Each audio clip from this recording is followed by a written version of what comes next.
નમસ્કાર. આપણે આગળ ધોરણ 11માં વિધેય ચેપ્ટરની શરૂઆત કરેલી, સંબંધ અને વિધેય. આજે એનો આપણે બીજો ભાગ ચલાવીશું. ચેપ્ટર નંબર 2, ચેપ્ટર 2, સંબંધ અને વિધેય.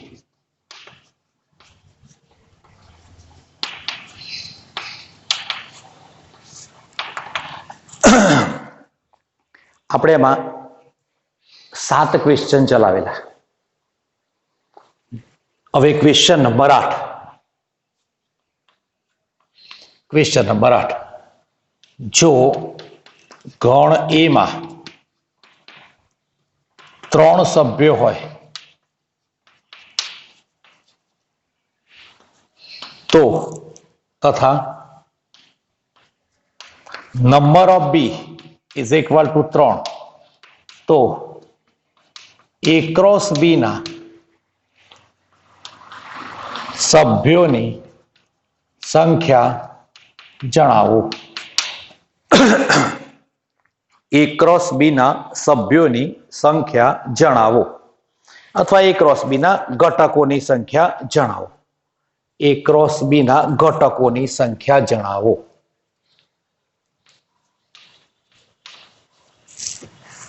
આવું આપેલું છે આપણને, એટલે આપણે લખીએ કે ગણેમાં 3 સભ્યો આવેલા છે. ગણેમાં 3 સભ્યો આવેલા છે એટલે નંબર ઓફ એ બરાબર કેટલા કહેવાય? તો કે 3. હવે જુઓ બી માં કેટલા સભ્યો છે? તો કે 3 આપેલા છે. આમ 3. તો એ ક્રોસ બી ના તો number of A cross B is equal to, આપણી જોડે સૂત્ર હતું number of A into number of B is equal to 3 into 3. તો ઘટકો કેટલા થશે? 9. આ જ દાખલો કોઈક વખતે આમ આપેલો હોય કે ગણ એ માં 4 સભ્યો હોય તથા બી ઇઝ ઇક્વલ ટુ 1 2, તો એ ક્રોસ બી ના ઘટકોની સંખ્યા શોધો. તો શું કહીશું આપણે કે જુઓ number of A is equal to કે 4. બી માં કેટલા આપેલા છે? 2. તો number of B is equal to 2 and therefore number of A cross B is equal to number of A into number of B is equal to 4 into 2 is equal to 8. તો આવા ઘટકો આપણને મળશે.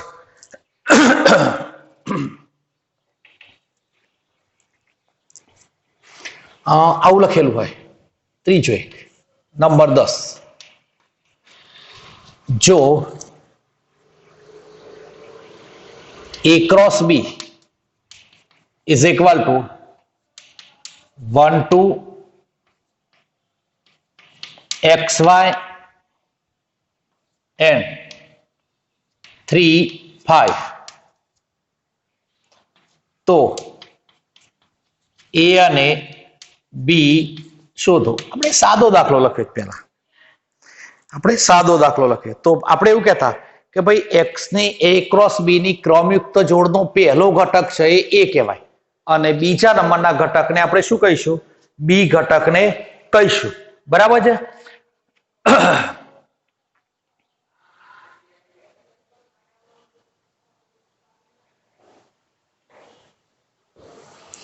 તો આપણે શું લખી શકીએ અહીંથી? તો a ઇઝ ઇક્વલ ટુ સરળતાથી લખાય 1x3 અને b ઇઝ ઇક્વલ ટુ કેટલા લખાશે? 2y and 5. આટલું આપણે લખી શકીએ. બરાબર છે? નંબર 11.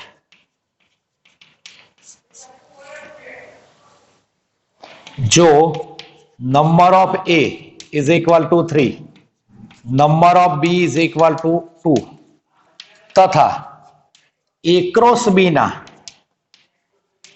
ભિન્ન ઘટકો, એ ક્રોસ બી ના ભિન્ન ઘટકો x1 y2 z1 હોય તો એ અને બી શોધો. તો એ અને બી શોધો. આપણે આવું લખીએ છીએ. તો અહીંથી તમને એ ક્રોસ બી, આના ઘટકો 3 છે, આના બી, આના બધા ઘટકો તમને આપેલા નથી, પણ ભિન્ન એવા કોઈ ઘટકો લઈને આપ્યા છે. તો આના પરથી આપણે આ બધા MCQ પૂછાય તો તમે એ ના ઘટકો 3 હતા, તો આના પરથી એ ના ઘટકો કેટલા લખાય? તો કે x y અને z, અને b ઇઝ ઇક્વલ ટુ કેટલા લખાશે? તો કે 1 અને 2. બરાબર છે ને? તો આ રીતે આપણે આવા દાખલાઓને ગણી શકીશું. Question number 12.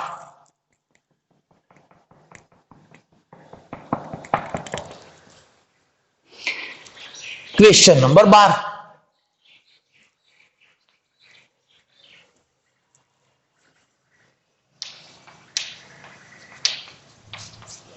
A cross B is equal to PM, QN, PN અને QM. તો A અને B શોધો. બરાબર છે? હવે ક્રમયુક્ત જોડનો પહેલો ઘટક હોય એ નો હોય. કેટલા હોય?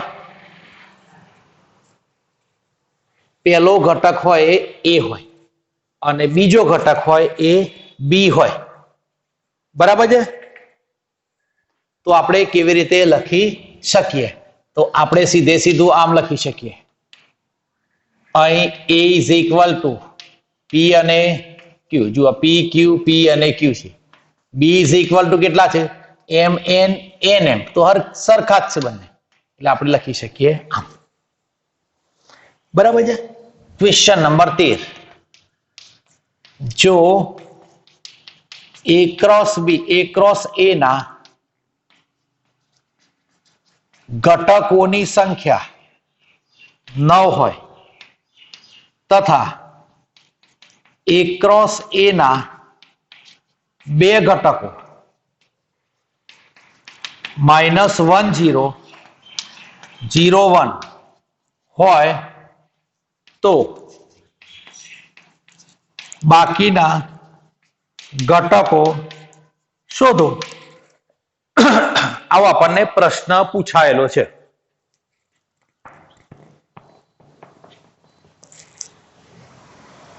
આવો પ્રશ્ન આપણને પૂછાયેલો અને આપણે ગણવાનો છે. તો A ક્રોસ A ના ઘટકો તમને આપ્યા છે, એટલે A થી B, A ક્રોસ B નથી, A ક્રોસ A આપેલા, એટલે આ પણ એ છે અને આ પણ એ છે, આ પણ એ છે અને આ પણ એ છે. તો અહીંથી આપણને આપેલા છે એના પરથી આપણે A ને સરળતાથી લખી શકીએ. A કેટલા હશે? -1 0 અને 1 આપેલા. બરાબર છે? -1 0 અને 1 આપેલા છે. હવે આપણે A ક્રોસ A ને શોધીએ. તો A ક્રોસ A ને હું શોધું તો કેટલા થવાના? -1 0 1 ક્રોસ -1 0 અને 1 આટલા થવાના. હવે આપણને ખ્યાલ છે કે આના ઘટકો કેટલા મળશે? કે 9 ઘટકો આપણને મળશે. 9 ઘટકો મળવાના ને આપણને. તો 9 ઘટકોને પહેલા આપણે લખી દઈએ કે ભાઈ 9 ઘટકો કયા લખીએ? તો 9 ઘટકો પહેલા -1 -1, પછી -1 0, -1 1, પછી આવશે 0 -1, પછી 0 0, 0 1, 1 -1, પછી 1 0 અને 1 1. તો આ 9 ઘટકો તમને મળ્યા. હવે તમને પ્રશ્નમાં આવું પૂછાયેલું કે A ક્રોસ A ના બે ઘટકો આટલા ને આટલા હોય તો બાકીના ઘટકો શોધો. તો 9 માંથી આ બે તો આવી ગયા. ક્યાં ક્યાં છે? તો -1 0 એક આ રહ્યો અને બીજો ઘટક કયો છે? 0 1, 0 1 આ રહ્યો. તો ધેરફોર શું કહેવાય? બાકીના ઘટકો. બાકીના ઘટકોને આપણે લખી શકીએ. એમને એમ છગડિયા કૌંસમાં નહીં લખો તો પણ ચાલે. તો બાકીના ઘટકો કેટલા વધશે? 7. 1 2 3 4 5 6 અને 7 તો આ બાકીના ઘટકોને આપણે લખવાના બરાબર છે બીજા એક નંબરનો લખીએ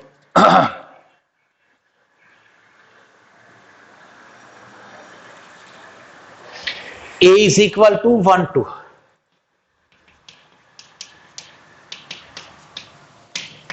b is equal to 3 4 b is equal to 3 4 a is equal to 1 2 b is equal to 3 4 तो a क्रॉस b ना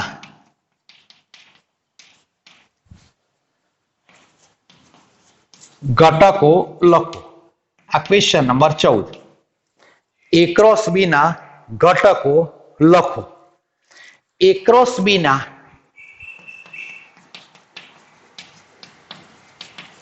केटला उपगण हशे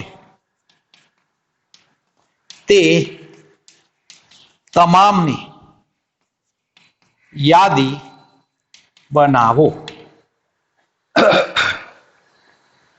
ते तमामनी यादी बनावो ए बधा घटकोने आपणे लखवा छे हवे जुओ हवे ए क्रॉस बी तमने आपेला छे ए अने बी आपेला छे तो ए अने बी परथी આપણે a क्रॉस b ને ખૂબ સરળતાથી લખી શકીશું બરાબર છે તો પહેલા નંબરમાં આપણે આવું લખીએ કે a cross b is equal to 1 2 cross 3 4 બરાબર is equal to હવે આના ઘટકો કેટલા થશે તો કે 1 3 પછી 1 4 પછી 2 3 પછી 2 4 બરાબર છે આટલા આપેલા છે આટલા ઘટકો મળ્યા હવે a क्रॉस b ના ઉપગણોની સંખ્યા આ n બરાબર કેટલા થવાના 4 તો a क्रॉस b ના ઉપગણોની સંખ્યા એના બરાબર 2n એટલે 2 એના બરાબર કેટલા મળશે તાકે 16 મળશે 16 હવે આ 16 ને આપણે લખવાના છે બધા ઉપગણો હવે આપણે ઉપગણોને લખતા હોય તો આ બધું હોય ને એટલે આપણને થોડીક તકલીફ કદાચ પડતી હોય તો આપણે આવું સાઈડમાં લખવું કે 1 3 આપ્યા છે એની જગ્યાએ આપણે a કહી દેવાનું ના ફાવતું હોય તો લખવાની જરૂર નથી b પછી 2 3 ને કેટલા કહેવાના તાકે c અને 2 4 ને કેટલા કહેવાના તો કે d કહેવાના તો આપણે તમામ ઉપગણો લખતા હતા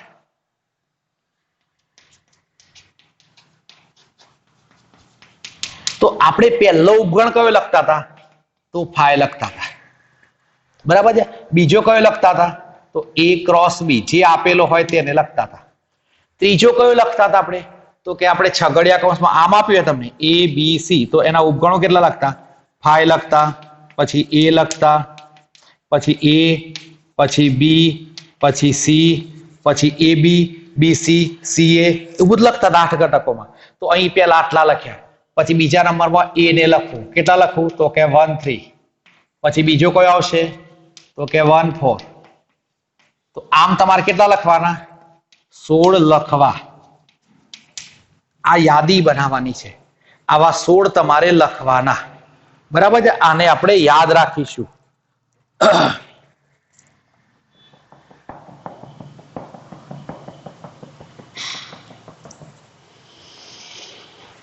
બરાબર આ રીતે આપણે યાદ રાખીશું હવે ફરી પાછા આપણે આ એક ટોપિક હતો ક્રોસ ગુણાકારના સંદર્ભમાં હવે આવવાનો ટોપિક એ સંબંધ સંબંધ અને વિધેય ચેપ્ટરનું નામ છે પણ હવે તમારો સંબંધની વ્યાખ્યા આવે છે બરાબર હવે સંબંધની વ્યાખ્યા આપણે કેવી રીતે લખી શકીએ બરાબર પહેલા નંબરમાં સંબંધની વ્યાખ્યા આપણે લખીએ છીએ આ ધ્યાન રાખવાનું છે બરાબર સંબંધની વ્યાખ્યા સંબંધની વ્યાખ્યા આવી છે કે a અને b અરિક્ત ગણો હોય તો a અને b અરિક્ત ગણો હોય તો a क्रॉस b ના કોઈ પણ ઉપગણને એ થી બી નો સંબંધ કહે છે. આ એની મૂળભૂત વ્યાખ્યા. એ અને બી અરિક્ત ગણ હોય તો એ ક્રોસ બી ના કોઈ પણ ઉપગણને એ થી બી નો સંબંધ કહે છે. આપણે વ્યાખ્યા લખીએ. એ અને બી અરિક્ત ગણો હોય તો એ ક્રોસ બી ના કોઈ પણ ઉપગણને એ થી બી નો સંબંધ કહે છે. આવું આપણે લખીએ. એ ક્રોસ બી ના કોઈ પણ ઉપગણને એ થી બી નો સંબંધ કહે છે. એટલે ધારો કે હું આવું લખું કે એ ઇઝ ઇક્વલ ટુ, ધારો કે મેં લખ્યા 1 2 3 અને બી ઇઝ ઇક્વલ ટુ લખ્યા એક્સ અને વાય. બરાબર, મેં આટલા લખ્યા. હવે આમાંથી આપણે શોધીએ એ ક્રોસ બી. એ ક્રોસ બી ને હું લખું તો 1 2 3 ક્રોસ એક્સ અને વાય. બરાબર, આટલા લખ્યા. હવે આના આપણે ઘટકોને મેળવીએ તો 1x 1y 2x 2y 3x અને 3y. આટલા આપણે લખ્યા. તો એ થી બી ના આટલા તમને મળ્યા. આપણે વ્યાખ્યા એવી આપેલી કે આજે આપણે લખ્યું છે, આપણે શું કહ્યું? એ અને બી અરિક્ત ગણ હોય તો એ ક્રોસ બી ના કોઈ પણ ઉપગણને એ થી બી નો સંબંધ કહે છે. હવે આ સંબંધ છે એ તમારે 12મા ધોરણમાં આગળ ઉપયોગ આવશે. 12મા ધોરણમાં આ જ વ્યાખ્યા આવશે. એટલે આપણે આવું લખીએ કે એ ક્રોસ બી ના ઉપગણોની સંખ્યા, એ ક્રોસ બી ના ઉપગણોની સંખ્યા, તો ઉપગણોની સંખ્યા આપણે લખતા 2n લખતા ને આવું.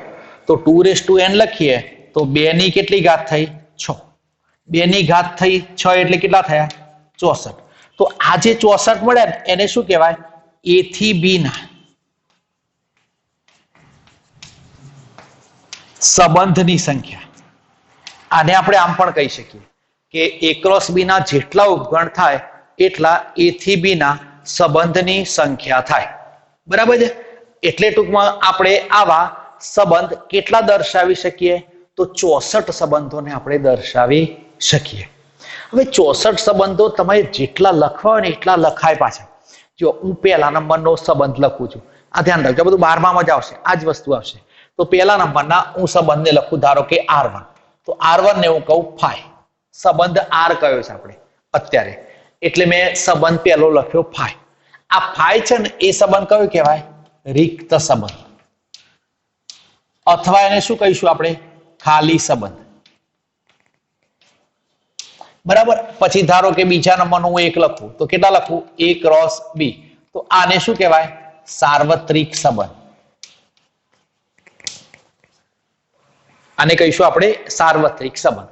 ધારો કે હું ત્રીજા નંબરનો સંબંધ લખું, જે મનમાં આવે આમાંથી લખવાના. ધારો કે મેં લખ્યા 1x અને 1y, પછી ધારો કે મેં લખ્યા 3x. તો આ થયો એ ત્રીજા નંબરનો સંબંધ થયો.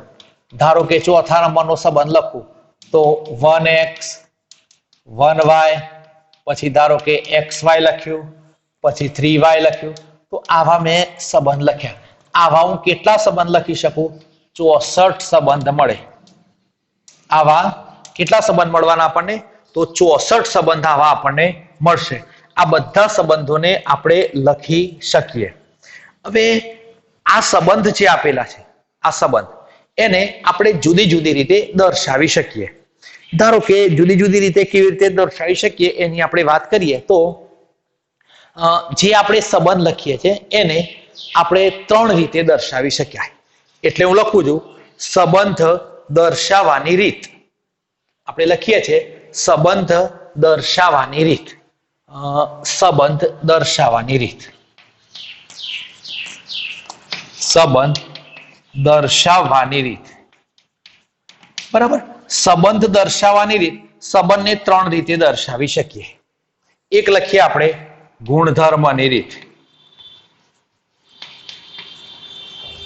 બરાબર છે. આ ગુણધર્મની રીત જે આપણે લખીએ છીએ, ગુણધર્મની રીત, એ ગુણધર્મની રીતમાં કોઈ એક, આપણે ગણમાં પણ લખતા હતા, તો આ બધામાંથી કોઈ એક ગુણધર્મ જો નીકળતો હોય તો આપણે ગુણધર્મની રીતથી દર્શાવી શકીએ. જો કોઈ ગુણધર્મ ના નીકળતો હોય તો આપણે ગુણધર્મની રીતે દર્શાવી શકતા નથી. એટલે બધા જે દાખલાઓ તમને આપેલા હોય એને ગુણધર્મની રીતે દર્શાવી જ શકાય એ શક્ય નથી. કોઈકને નહીં પણ દર્શાવી શકાય. એટલે આ ધ્યાન રાખવાનું કે બધા દાખલામાં આપણે ગુણધર્મ શોધવા જઈશું તો એ નહીં ચાલે, કોઈકમાં નહીં પણ દર્શાવાય. બીજા નંબરનો આવશે યાદીની રીત. યાદીની રીત, જો યાદીની રીતમાં તો તમે આ લખ્યા એ જ યાદીની રીત કહેવાય. ધારો કે મેં લખ્યા યાદીની રીતમાં, તો કેટલા લખ્યા મેં? ધારો કે હું R3 ને લખું તો આ યાદીની રીતે દર્શાવ્યું કહેવાય. ધારો કે મેં લખ્યા 1x 1y અને 3x. બરાબર છે. તો આ મેં દર્શાવ્યા એ યાદીની રીતે દર્શાવ્યા કહેવાય. હવે તમારે દર્શાવવાના આવશે તો આપણે યાદીની રીતે દર્શાવ્યા. હવે ત્રીજા નંબરમાં આવે છે કિરણ આકૃતિની રીત. ત્રીજા નંબરમાં કિરણ આકૃતિની રીત. આ ત્રીજા નંબરમાં કિરણ આકૃતિની રીત. કિરણ આકૃતિની રીતમાં આપણે આવી આકૃતિ દોરીશું. એક ગણ અને આ બીજો ગણ. બરાબર છે. અહીંથી મેં લખ્યો હોય A અને અહીંથી લખ્યો હોય B. એ ગણમાં કેટલા હતા? તો કે 1 2 અને 3 હતા, તો મેં 1 2 ને 3 લખ્યા. બી માં કેટલા હતા? તો કે x અને y હતા, તો આ x અને y લખ્યા. હવે આને જ ધારો કે મારે દર્શાવવા તો કેટલા લખી શકું? 1x, તો મેં 1x આમ લખ્યા, તો આ 1 થી x લખ્યા. બીજા નંબરમાં 1y, તો પાછા મેં 1y લખ્યા આમ, તો આ 1y પણ મેં લખ્યા. ત્રીજા નંબરમાં કેટલા હતા? 3x, તો પાછા મેં 3x ને આમ દર્શાવ્યા. તો આ જે તમે દર્શાવ્યું એને કિરણ આકૃતિની રીત કહેવાય. એટલે આપણે આ બધાને ધ્યાન રાખીશું. એટલે આપણે સંબંધની પહેલા વ્યાખ્યા કરી કે A અને B અરિક્ત ગણ હોય તો A ક્રોસ B ના કોઈ પણ ઉપગણને A થી B નો સંબંધ કહે છે. તમે કોઈ પણ બે ઘટકો લીધા, એના સંબંધો તમને મળ્યા. કેટલા ઘટકો મળ્યા? 6 મળ્યા હતા. પણ ઉપગણની સંખ્યા એટલે 2 ની 6 એટલે 64 થયા. તો A થી B ના સંબંધોની સંખ્યા મળી. આ દાખલો પરીક્ષામાં પૂછાય. તમને એમ કે નંબર ઓફ A બરાબર 4 અને નંબર ઓફ B બરાબર 6 હોય, 6 જ લખીએ, તો A થી B ના સંબંધોની સંખ્યા તો 2 ની કેટલી થવાની? Number of A into number of B. આવું પણ આપણે યાદ રાખી શકીએ. તો આપણે આ રીતે પણ ગણી શકીશું. એટલે આના પરથી એક સૂત્ર, આપણે ખૂબ નાનું સૂત્ર આપણે લખીએ છીએ કે જો નંબર ઓફ A, આ સૂત્રને આપણે યાદ રાખીશું. જો number of A is equal two m અને number of B is equal two n, તો A થી B ના સંબંધોની સંખ્યા, A થી B ના સંબંધોની સંખ્યા બરાબર 2 raise to number of A into number of B is equal to 2 raise to mn થાય. તો આપણે IMCQ માં પૂછાય જ છે કે ભાઈ A થી B ના સંબંધોની સંખ્યા તમે લખો. તો A થી B ના જે સંબંધો આપેલા છે એ બધા સંબંધોને આપણે લખી શકીએ. આનાથી આપણે આગળ થોડીક વ્યાખ્યાઓ લખીશું. આપણે લખીશું હવે R એ A થી B નો સંબંધ હોય તો R એ A થી B નો, આપણે પહેલા નંબરમાં પ્રદેશની વ્યાખ્યા લખીએ છીએ. એટલે પ્રદેશને એવું આપણે નથી લખવું, આપણે ખાલી સ્ટાર કરીને લખીશું. R એ A થી B નો સંબંધ હોય તો A ક્રોસ B ના જે ઘટકો મળ્યા એનો પહેલો ઘટક હોય એને પ્રદેશ કહેવાય. R એ A થી B નો સંબંધ હોય તો R ની પ્રત્યેક જોડના, તો R ની પ્રત્યેક ક્રમયુક્ત જોડના પ્રથમ ઘટકને જે તમને આપેલો હોય સંબંધ એનો પ્રદેશ કહે છે. પ્રત્યેક ક્રમયુક્ત જોડના પ્રથમ ઘટકથી બનતા ગણને પ્રત્યેક ક્રમયુક્ત જોડના પ્રથમ ઘટકથી બનતા ગણને આર નો પ્રદેશ ડોમેન કહે છે. એટલે આર એ થી બી નો સંબંધ હોય કોઈ પણ તો આર ની પ્રત્યેક ક્રમયુક્ત જોડના પ્રથમ ઘટકથી બનતા ગણને આર નો પ્રદેશ અથવા ડોમેન કહે છે. હવે તમે કોઈ પણ સંબંધ બનાવો તેનો પ્રથમ ઘટક હોય અને બીજો ઘટક હોય. બીજો ઘટક હોય એને શું કહેવાય? તો બીજો ઘટક હોય એને આપણે વિસ્તાર કહીશું, રેન્જ. એટલે આપણે એની વ્યાખ્યા આમ લખી શકીએ, આર એ થી બી નો સંબંધ હોય તો આર ની પ્રત્યેક ક્રમયુક્ત જોડના બીજા ઘટકથી બનતા ગણને અને આપણે કહીએ છીએ બી કહીએ છીએ તો આપણે સહપ્રદેશ કહીએ. પણ એની વ્યાખ્યા આમ લખીએ, આર એ થી બી નો સંબંધ હોય તો આર ની પ્રત્યેક ક્રમયુક્ત જોડના બીજા ઘટકોથી બનતા ગણને આર નો વિસ્તાર, રેન્જ કહે છે તથા બી ને સહપ્રદેશ કહે છે.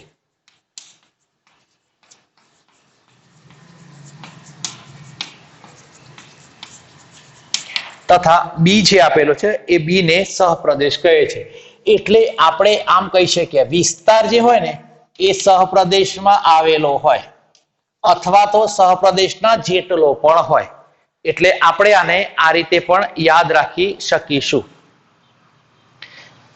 તો આ થયું એ પ્રદેશ અને સહપ્રદેશ અને વિસ્તારની વાત થઈ. હવે એના ક્વેશ્ચન આવશે. આ આપણે નોંધમાં લખેલું જ છે.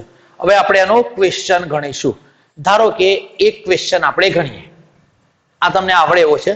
હવે આપણે એક ક્વેશ્ચન આનો ગણીએ. આપણે પહેલા નંબરનો એક ક્વેશ્ચન નંબર આપણો 15 આવશે. Question number 15. આ ક્વેશ્ચન જે આપેલા છે ત્યાં આપણે લખીશું. A is equal to 1, 2, 3, 4, 5, 6.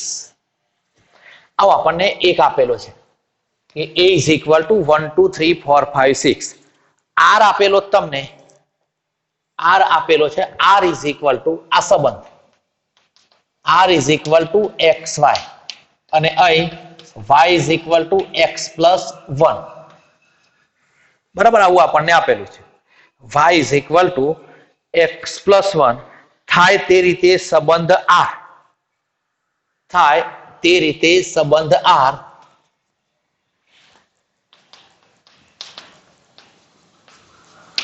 સંબંધ R A થી B સંબંધ R A થી B પર વ્યાખ્યાયિત હોય તો A થી B પર વ્યાખ્યાયિત હોય તો આ જે સંબંધ છે એનો આપેલો તમને R આટલેથી આપેલો હોય તો આ સંબંધને કિરણાકૃતિ દ્વારા દર્શાવો અને R નો પ્રદેશ, સહપ્રદેશ અને વિસ્તાર જણાવો. આ સંબંધને કિરણાકૃતિ દ્વારા દર્શાવો. અને નંબર 2, આ સંબંધનો પ્રદેશ, સહપ્રદેશ અને વિસ્તાર જણાવો. આ દાખલો આપણે ગણવો છે. હવે આ જે આપેલો છે તમને એમાં એક ચોક્કસ સૂત્ર આપેલું તમને કે y is equal two x plus 1 એવું આપણને આપેલું છે. હવે y is equal two x plus 1 જે આપેલું છે એને આપણે બધી રીતે દર્શાવવાનું જ છે. હવે એને જો આપણે દર્શાવીએ તો કેવી રીતે આપણે દર્શાવી શકીએ? તો કિરણ આકૃતિ દ્વારા દર્શાવવાનું છે અને આવું આપણે પણ લખવાનું છે. હવે અહીંથી પહેલા નંબરમાં આપણને જે સંબંધ આપેલો છે આ r સંબંધ આપેલો છે. તો આપણે r તમને આમ આપેલું જ જુઓ અહીં આ ધ્યાન રાખજો. એક દાખલો બરાબર તમે ધ્યાન રાખશો એટલે લગભગ બધા દાખલા તમને આવડી જાય એવા છે. સરળ વસ્તુ છે, ખાલી ગોઠવવાનું જ છે. એટલે અહીં a ઇઝ ઇક્વલ ટુ આટલા આપેલા છે 1 2 3 4 5 અને 6 આટલા આપેલા બરાબર. એમાં સંબંધ r તમને આપેલો છે. એ કયો આપેલો છે? xy. પણ કેવું? તો y is equal two x plus 1. હવે આની લિમિટ કેવી છે ખબર છે? આની 1 થી 6 જ આવવા જોઈએ, એનાથી વધારે આવવા જોઈએ નહીં. તો આ સંબંધને હું લખું, ધારો કે હું x બરાબર 1 લખું તો y બરાબર કેટલા થવાના? x બરાબર હું 1 લખું તો y બરાબર કેટલા થવાના? 2. તો એક સંબંધ કયો આવવાનો? 1 2 થાય. બરાબર છે. એ તમારે બીજા નંબરનો સંબંધ કેટલો થશે? તો 2 અને 3 થવાનો. ત્રીજો સંબંધ કયો થવાનો? ત્રીજો સંબંધ કયો થવાનો? ત્રીજો 3 મૂકીએ તો 3 4, 4 મૂકીએ તો 4 5 અને 5 મૂકીએ તો 5 6. પણ જો હું અહીં 6 મૂકું તો y બરાબર કેટલા થવાના? 7. તમારો તો 1 થી 6 આપેલો છે એટલે આટલેથી આપણે દર્શાવી શકીશું નહીં. તો આ તમારો જે તમને વ્યાખ્યાયિત કરીને આપેલો છે એ મુજબનો આ સંબંધ તમારો થયો. હવે એને કિરણ આકૃતિની મદદથી પહેલા દર્શાવીએ. કિરણ આકૃતિની મદદથી દર્શાવીએ તો આપણે આમ લખી શકીએ ને, થોડીક મોટી આકૃતિ દોરીએ. કિરણ આકૃતિની મદદથી આમ આપણે લખી શકીએ. આ ઘટક a લખ્યો અને અહીં લખ્યો b લખ્યો. આ a અને b. અહીં પણ કેટલા? 1 2 3 4 5 અને 6. અહીં પણ 1 2 3 4 5 અને 6. હવે આપણે અહીંથી ક્રમશઃ લખીએ. 1 હોય તો કેટલા? તો કે 2. આ 2 લખ્યા. 2 હોય તો કેટલા? તો 3 લખ્યા. 3 હોય તો 4 લખ્યા. 4 હોય તો 5 લખ્યા અને 5 હોય તો 6 લખ્યા. તો આ તમે જે દર્શાવ્યું ને એ કિરણ આકૃતિની મદદથી દર્શાવ્યું એમ કહેવાય. બરાબર છે. હવે આના આપણે પ્રદેશ લખીએ. નંબર 2 માં પ્રદેશ. પ્રદેશને શું કહેતા હતા કે ભાઈ તમે જે કોઈ પણ સંબંધ તમે લખ્યો છે એની ક્રમયુક્ત જોડનો પહેલો ઘટક જે હોય એને પ્રદેશ કહેવાય. તો આના પહેલા ઘટકો કેટલા? 1 2 3 4 અને 5. તો એનો પ્રદેશ કેટલો થવાનો? 1 2 3 4 અને 5. પછી બીજા નંબરમાં વિસ્તાર.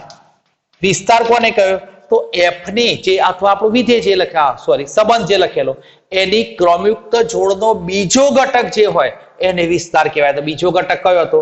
તો કે 2 3 4 5 અને 6. હવે સહપ્રદેશ હોય ને, સહપ્રદેશ, એ સહપ્રદેશ તો આખો સહપ્રદેશ આવી ગયો. આ સહપ્રદેશ આવી ગયો એટલે સહપ્રદેશ તો કેટલો લખાશે? આખો 1 2 3 4 5 અને 6. 1 2 3 4 5 અને 6. તો આ રીતે આપણે ઘણા બધા દાખલાઓને ગણવાના છે. બરાબર છે. તો આના પ્રદેશ અને સહપ્રદેશને આપણે લખી શકીએ. બરાબર છે. ત્રીજો એક લખીએ આપણે હવે કે નંબર 16 લખીએ. આ દાખલો બરાબર ધ્યાન રાખજો. આવા દાખલાઓ આપણે 10 થી 15 ગણવાના છે.